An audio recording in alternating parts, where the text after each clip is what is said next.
Welcome everyone to our channel Sound the Whistle, where we chime in on anything about college football that's open to discussion.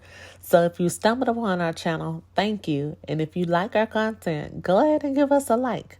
And if you really love our content, go ahead and subscribe to our channel. Also, do us a favor and hit the share button. All right, let's jump right in and talk about some college football. What's really going on with Clemson football? Clemson has fallen to a record of 1-3 after losing to Syracuse, with the final score being Syracuse 34 and Clemson 21. I mean, at this point, it's starting to become pretty obvious that their best days are behind them. And if they want to change that narrative, they're going to have to start making some major changes to get back to being one of the top teams in college football. I mean, over the past years, I know there's been this notion that Dabo Swinney's rise to fame as a head coach came off the success of Deshaun Watson, Trevor Lawrence, and some supporting cast like DeAndre Hopkins, C.J. Spiller, Sammy Watkins, just to name a few. But the reality of it is those guys played well over 5 to 10 years ago. And I think the reality of things now is that both the team and Dabo Swinney as a head coach have hit a ceiling.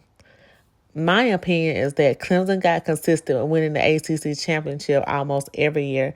I mean, it was pretty much a guarantee. And over time, I feel like it led to complacency and the misconception that they outgrown the ACC and deserved to be part of a conference where they could prove they were just as good, if not better, than other elite teams.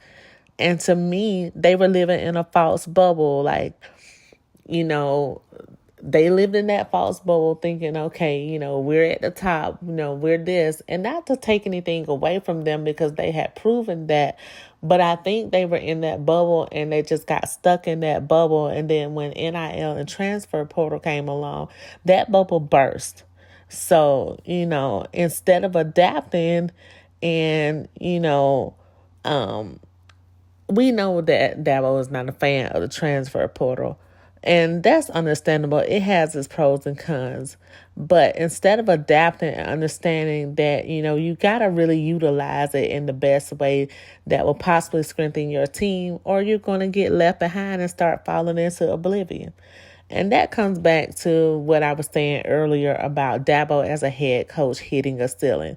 Let's put it this way. It's like when a person has worked for a certain company for so long, they become bored because the excitement of being at that job has dwindled over time, especially if you were the man or you were the woman, and all that excitement was there. You were happy, you were content. And, whether that changed over time, after being there for so many years, whether that's because the personnel changed or the responsibilities of the job itself changed or whatever the reason may be. So basically what I'm trying to say is I think Dabo and Clemson football are like two people in a marriage who wanted to get a divorce, but neither will outright admit this isn't working anymore.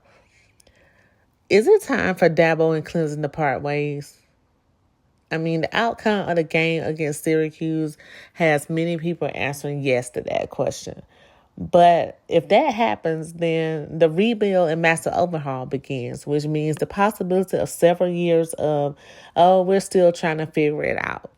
But on the flip side of that, if you make the right hire and head coach, especially one that knows how to effectively utilize the transfer portal and recruit, things could quickly turn around and get the program climbing back to the top. So, should Dabo and Clemson part ways, or should they retain Dabo, revamp their personnel, and rebuild? What do you guys think? I'd like to know your opinions in the comments section. Until next time, sound the whistle.